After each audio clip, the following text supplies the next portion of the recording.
अस्सलाम वालेकुम dear student. Second part जो है वो वीडियो का स्टार्ट करते हैं। इसमें चैप्टर नंबर 7 है हमारे पास। चैप्टर नंबर 7 की 7.2 एक्सरसाइज का क्वेश्चन नंबर 2 जो है, इसके 3-4 पार्ट हैं। वो आप अगर अच्छे तरीके से तैयार कर लें तो आप आसानी से 2 नंबर जो है वो हासिल कर सकते हैं। इसमें सिंपल सब्ट्रैक्शन और एडिशन है। जस्ट आपने जो है वो मोड को हटाना है और जो उसके इक्वल में वैल्यूज़ है उसके साथ प्लस और माइनस का साइन लगाना है। 2 पार्ट बनाएं, इसको हल कर लें तो बड़ी आसानी से ये क्वेश्चन जो है वो हल हो जाएगा। तो क्वेश्चन नंबर 2 का जो पार्ट नंबर 1 और 3 है, ये मैं आपको रिकमेंड करूँगा, ये आप लाजमी प्रैक्टिस करके जाएँ 1 और 2। इसी तरह 7.3 है। 7.3 जो है वो लॉन्ग क्वेश्चन के अतबार से है और लॉन्ग क्वेश्चन जो है वो हमने 7 चैप्टर से अटैम्प्ट नहीं करना होता क्योंकि इसके साथ वो प्रैक्टिकल जो है वो क्वेश्चन आता है, तो इसलिए ये आमतौर पे बच्चे हल नहीं करते। तो आगे चलते हैं जी चैप्टर नंबर 8 में। चैप्टर नंबर 8 में 8.1 जो है 8.1 जो है उसके अंदर पहला क्वेश्चन जो है वो क्वाड्रेंट से मुतल्लक है कि आपने बताना है कि जो ऑर्डर पेयर है वो किस क्वाड्रेंट में लाई कर रहा है, फर्स्ट में, सेकंड में, थर्ड में, फोर्थ में। और आपको पता है कि जो पेयर होता है आपके पास, अगर उसके दोनों वैल्यूज़ जो हैं, दोनों साइन जो है वो प्लस के हैं तो वो फर्स्ट में है। अगर उसमें एक्स जो है वो नेगेटिव है, वाई पॉजिटिव है तो वो सेकंड में है। अगर दोनों वैल्यूज़ नेगेटिव हैं तो जो पेयर है वो पॉइंट जो है वो थर्ड क्वाड्रेंट में है। और अगर एक्स की वैल्यू पॉजिटिव है और वाई की वैल्यू नेगेटिव है तो वो चौथा क्वाड्रेंट होगा। तो ये क्वाड्रेंट जो है वो आपसे पूछा जाता है। आप क्वेश्चन नंबर 1 के अंदर जो है ये बताना है। तो ये कितना आसान सवाल है, सिर्फ आपने साइन जो है वो याद रखने, तो आप आसानी के साथ ये क्वेश्चन पिक कर लें। क्वेश्चन नंबर 1 जो है इसके 2-3 पार्ट हैं, पी क्यू आर एस, तो ये आप अच्छे तरीके से तैयार कर लें। इनमें से लाजमी तौर पे एक क्वेश्चन जो है वो पेपर में पूछा जाता है। इसी तरह इस चैप्टर में एक क्वेश्चन है जी y is equal to m x plus c. Different question दिए गए हैं तो आपने उनको इस शक्ल में लिखना है, y is equal to m x plus c. तो y वाली वैल्यू जो है वो आप एक साइड पे कर लें, बाकी वैल्यूज़ जो हैं वो दूसरी साइड के ऊपर आप ले जाएं। तो जो x का कोफिशेंट होगा वो x होगा और जो कांस्टेंट नंबर होगा वो c होगा। और इतना छोटा सा मुख्तसर सा सवाल है, इसका आप पार्ट नंबर ई जो है वो आप प्रैक्टिस कर लें जी। उसके बाद क्वेश्चन नंबर 5 है। तो क्वेश्चन नंबर 5 का एक आध पार्ट जो है वो आप प्रैक्टिस कर लें। इसके अंदर आपके पास एक पेयर दिया गया हुआ है और एक इक्वेशन दी हुई है। एक्स और वाई की वैल्यू जो है वो आप उस इक्वेशन में जाकर डाल दें। पहली वैल्यू एक्स की होती है, दूसरी वाई की होती है। तो आप बड़ी आसानी के साथ जो है वो इसको हल कर लेंगे। अगर दोनों साइडें बराबर आती हैं तो ये वेरीफाई हो जाएगा, क्वेश्चन जो है वो वेरीफाई करने से मुतल्लक है। आगे 8.2 और 3 जो है इनमें कोई ज़्यादा इंपॉर्टेंट क्वेश्चन नहीं है जो शॉर्ट आंसर के अतबार से इंपॉर्टेंट हो। ये ग्राफ वाले सवाल हैं, तो ग्राफ वाले सवाल जो हैं वो बहुत कम आते हैं। अलबत्ता जो चैप्टर नंबर 8 है, अब इसमें से हमने सिर्फ 2 क्वेश्चन जो हैं वो आपको बताए हैं। तो इसमें से फिर डेफिनेशन भी लाजमी तौर पे आएगी। तो इसकी पहली 3 डेफिनेशन है समरी के अंदर। ऑर्डर्ड पेयर्ड है और उसके बाद कोऑर्डिनेट एक्सिस हैं और ओरिजिन है। ओरिजिन और ऑर्डर्ड पेयर्स ये तकरीबन हर साल ही पेपर में आ रही हैं, तो इनको आप अच्छे तरीके से दोनों को तैयार कर लें। तीसरी जो है वो साथ में कोऑर्डिनेट एक्सिस हैं। तो ये आपकी डेफिनेशन, तो इसमें से हमने आपको 3 पूरे चैप्टर में से 3 क्वेश्चन बताए और 3 डेफिनेशन है। तो अगर आप ये अच्छे तरीके से तैयार कर लें तो चैप्टर नंबर 8 में से आने वाले तमाम जितने भी शॉर्ट आंसर होंगे वो आप हल कर लेंगे। 9.1 जो है इसमें से डिस्टेंस बिटवीन द 2 पॉइंट्स जो है वो आपने मालूम करना होता है। तो इससे मुतल्लिक जो है वो एग्जांपल नंबर 1 है। 9.1 से पहले एग्जांपल नंबर 1 है, तो इसका तीसरा पार्ट जो है वो अक्सर पेपर के अंदर आता है। वैसे तो अगर आप इसका फार्मूला याद कर लें तो आप कोई भी सवाल आ जाए वो 9.1 से हो, एग्जांपल से हो या रिव्यू में से हो, तो आप हल कर लेंगे। लेकिन बेहतर यह है कि आप एग्जांपल जो है वो लाजमी तौर पे देख के जाएं, तो इसकी एग्जांपल जो है वो पेपर में आ जाती है। इसी तरह इस चैप्टर में से एक क्वेश्चन आना होता है मिड पॉइंट वाला।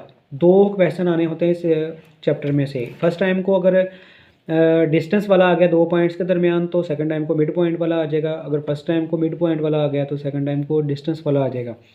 तो अगर इसमें से एक ही क्वेश्चन आना है तो पूरे चैप्टर में से क्या 2 नंबर का क्वेश्चन बनेगा, लॉन्ग क्वेश्चन तो आना नहीं है इसमें से। तो इसमें से डेफिनेटली वो मरूसी देगा और साथ में वो क्या करेगा जी, वो डेफिनेशन देगा। आगे है जी मिड पॉइंट वाला क्वेश्चन नंबर 9.3 है, पहला क्वेश्चन है और इसका जो डी पार्ट है वो थोड़ा सा ज़रा ट्रिकी है, तो वो आप लाजमी करके जाएँ। 9.3 डी पार्ट है पहले क्वेश्चन का, वो आप लाजमी करके जाएं। उसमें आपने लास्ट पे जाके पहले माइनस को जो है वो कॉमन लेना होता है और स्केयर की वजह से फिर वो माइनस जो है वो ख़त्म हो जाता है। अगर आप ऐसा नहीं करते तो आपका क्वेश्चन जो है वो लास्ट पे जाके गलत हो जाता है, आप 2 नंबर जो है वो हासिल नहीं कर पाते। तो इस चैप्टर के रिव्यू के अंदर जो है वो क्वेश्चन नंबर 3 का सेकंड पार्ट है, ये पेपर में काफ़ी दफ़ा आ चुका है। और क्वेश्चन नंबर 5 में 8 डेफिनेशन है, इन 8 में से लाजमी तौर पे आएगी, क्योंकि एक क्वेश्चन इसमें से मिड पॉइंट का आना है एक टाइम को और एक में जो है वो डिस्टेंस वाला आना है, डिस्टेंस फार्मूला इस्तेमाल करते हुए। तो जब क्वेश्चन एक आना है तो बाकी वो साथ में क्या देगा, वो 2 नंबर की लाजमी तौर पे इसमें से डेफिनेशन देगा। तो ये डेफिनेशन है क्वेश्चन नंबर 5 में 8 डेफिनेशन है, ये आप अच्छे तरीके से तैयार करेंगे तो एक डेफिनेशन लाजमी तौर पर इनमें से आएगी। आगे है जी 10वां चैप्टर। अब वो चैप्टर्स आ गए हैं जिनमें से पूरे चैप्टर में क्वेश्चन ही 1 या 2 है, बाकी डेफिनेशन है। तो वो 1-2 क्वेश्चन जो है वो लाजमी तौर पे पेपर में आ जाते हैं। 10वें की रिव्यू जो है वो आप करके जाएं, ये बड़ी आसान है, बिल्कुल इसमें कोई मसला नहीं है। आपने जस्ट देखना है कि जो साइड्स हैं वो किस एंगल के सामने वाली साइड जो है दी गई है, तो उतने एंगल वाली साइड दूसरी ट्राइंगल में देखें। अगर वो आइसोसेलेस ट्राइंगल हैं तो आपको आसानी से पता चल जाएगा कि लंबाई जो है वो, अगर एक साइड की 90 के सामने अगर एक साइड 10 है तो 90 के सामने दूसरी ट्राइंगल में y-1 लिखा है, तो इन दोनों को आप बराबर कर लेंगे, y-1 = 10। तो ये रिव्यू एक्सरसाइज जो है इसका क्वेश्चन नंबर 5 जो है ये लाजमी तौर पे आप करके जाएं, ये आने के चांसेस जो हैं वो मैक्सिमम है। और इसमें से इसकी समरी है क्वेश्चन चैप्टर नंबर 10 की, एक डेफिनेशन जो है वो 100% है जो लाजमी आएगी, क्योंकि ये जो समरी है ये आगे जाके इस्तेमाल होनी है चैप्टर नंबर 12 में, जिसमें आपने थ्योरम करना, 8 नंबर का थ्योरम आना है। जिस बंदे को ये 5 डेफिनेशन दी हुई हैं, इसमें side angle, side equal to या कंग्रेंट, एंगल साइड एंगल, तो ये डेफिनेशन है। उसके बाद हाइपोटेनस और side congruent, hypotenuse to sign, तो ये जो डेफिनेशन है ये 5 टोटल बनती हैं, या कंग्रेंट ट्राइंगल्स की डेफिनेशन है। तो ये 5 डेफिनेशन है इसकी समरी के अंदर, चैप्टर नंबर 10 की समरी के अंदर इनमें से एक लाजमी आनी है। तो चैप्टर नंबर 10 जो है वो हमारा कंप्लीट हुआ। चैप्टर नंबर 11 जो है ये पैरेललोग्राम से मुतल्लक है, तो पैरेललोग्राम की डेफिनेशन आप अच्छे तरीके से कर लें। और इसकी रिव्यू के अंदर चलते हैं, इसकी रिव्यू आपने अच्छे तरीके से करके जानी। चैप्टर नंबर 11 की जो समरी है इसके अंदर डेफिनेशन दी गई है जी पैरेललोग्राम की, ये आप डेफिनेशन अच्छे तरीके से करके जाएं। इसकी रिव्यू के अंदर क्वेश्चन नंबर 3, 4, 5 ये 3 क्वेश्चन हैं और तीनों ही इंपॉर्टेंट हैं। एक क्वेश्चन आ जाएगा, एक डेफिनेशन आ जाएगी, 4 नंबर का इस चैप्टर में से भी सवाल हो जाएगा हल। और इसकी चूँकि इन चैप्टर्स की 10 से लेकर 16 तक कोई MCQs भी नहीं है, तो इनमें से या एक डेफिनेशन आई जानी है, एक क्वेश्चन आई जाना है। 4 नंबर जो हैं वो हर चैप्टर में से पूरे हो जाएंगे। अब चैप्टर नंबर 12 आ गया, इसमें से तो आपको पता है थ्योरम आ जाएगा। थ्योरम जो है ये इतने ज़्यादा इंपॉर्टेंट है कि अगर आप 2 चैप्टर्स के लॉन्ग क्वेश्चन तैयार करें तो एक थ्योरम के बराबर आते हैं। तो थ्योरम जो है वो आप इसमें छोटी से छोटी गलती से भी बचने की कोशिश करें, क्योंकि जब आपके फुल मार्क्स बन रहे होंगे तो एग्जामिनर चाहेगा कि थ्योरम में जो है वो कहीं ना कहीं से नंबर जो है वो एक कट कर लिया जाए, ताकि 74 आ जाए, 75 ना आए, क्योंकि 75 वाला पेपर जो है वो रीचेक होना होता है। तो इसलिए कोशिश करें कि थ्योरम में गलती का मौका ना दें, नंबर कटिंग का उसको मौका ना दें। इसमें डेफिनेशन है जी समरी के अंदर, राइट बाय सेक्टर की डेफिनेशन है, वो आप अच्छे तरीके से तैयार कर लें। क्वेश्चन नंबर 5 है इसका।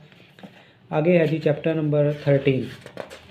चैप्टर नंबर 13 जो है इसका पेज नंबर है जी 223, 223 नंबर पेज है। इसकी एग्जाम्पल है जी एग्जाम्पल नंबर 1। इसमें 3 साइड्स दी जाती हैं और पूछा जाता है जी बताएं कि ये 3 साइड्स जो हैं वो मिलकर क्या ट्राइंगल बना सकती हैं। तो इसका तरीकाकार ये होता है कि जो 2 छोटी साइड्स हैं उनको आप ऐड करें। अगर उनका आंसर जो है तीसरी साइड, जो हमने बड़ी साइड छोड़ दी थी, अगर उससे ज़्यादा आता है तो ट्राइंगल बन जाएगी। मसलन अगर आपके पास 2, 3 और 5 है, 2 और 3 दो छोटी साइड है, इनको जमा करें तो आंसर 5 से ज़्यादा आना चाहिए, तीसरी साइड 5 है, लेकिन ये इक्वल आ रहे हैं तो ये ट्राइंगल जो है वो मुमकिन नहीं। 3, 4 और 5 की ट्राइंगल मुमकिन होगी। 3, 4, 5 में छोटी साइड जो है वो 3 और 4 है, जब आप इनको ऐड करेंगे तो आंसर 7 आ रहा है। 7 जो है वो ग्रेटर दैन 5 है, तो ये तीनों जो है ट्राइंगल की साइड्स हैं। इसी तरह इसको दूसरी तरह से भी हल कर लिया जाता है कि दो जो बड़ी साइड हैं उनको अगर सब्ट्रैक्ट किया जाए तो जो छोटी साइड होगी सबसे, आंसर उससे भी छोटा आना चाहिए। अब 5 और 4 को अगर आप सब्ट्रैक्ट करें तो आंसर 1 आता है, जो 3 से क्या है, छोटा है। तो इस तरह से ये बिल्कुल सिंपल सा क्वेश्चन है, यानी ये मुफ्त के नंबर है। तो 223 सफ़ा के ऊपर जो है वो, आप अगर मेरी बात की आपको नहीं समझ आई तो आप एग्जाम्पल एक दफ़ा देख लें तो आपको आसानी से समझ आ जाएगी, आप हल कर लेंगे। इसी तरह ये क्वेश्चन जो है वो रिव्यू के अंदर दोबारा फिर उसने पूछा, ये एग्जाम्पल में पूछा है और फिर जाकर रिव्यू में क्वेश्चन नंबर 3, 4, 5 ये आप अच्छे तरीके से तैयार कर लें। ये बिल्कुल same to same ditto copy है, ऐसे ही है। कहीं पे वो सब्ट्रैक्शन के हवाले से पूछता है और कहीं पर वो मल्टीप्लिकेशन एडिशन के हवाले से पूछता है। जिस हवाले से वो पूछे आपने जवाब जो है वो उस हिसाब से इसका दे देना है। चैप्टर नंबर 14 है जी। चैप्टर नंबर 14 के अंदर बड़ा इंपॉर्टेंट क्वेश्चन है जी। 4.1 के अंदर क्वेश्चन नंबर 1 का पार्ट नंबर 1 और 2। वैसे इसके 5 पार्ट हैं, लेकिन जो आखिरी 3 हैं वो लेंथी हो जाते हैं। वो मोस्टली एग्जामिनर जो है वो पेपर में इसलिए नहीं देता कि वो 2 नंबर में क्वेश्चन दे रहा है, इसलिए उसकी लेंथ वो उसी हिसाब से रखता है। तो 1 और 2 जो है वो लाजमी तौर पे इस चैप्टर में से आएंगे, क्योंकि इस चैप्टर को उन्होंने शामिल किया बुक के अंदर। तो इसमें से पूरा एक शॉर्ट आंसर का पार्ट बनना है। 9 क्वेश्चन आने हैं, जिनमें से आपने 6 करने हैं, तो इसमें से एक ये क्वेश्चन हो जाएगा जी।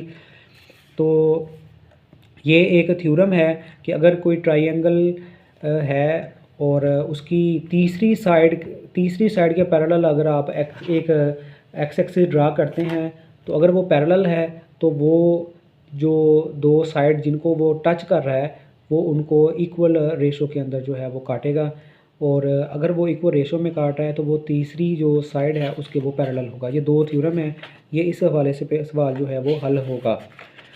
इसमें चैप्टर नंबर 14 के अंदर रिव्यू के अंदर जाके 4 डेफिनेशन है।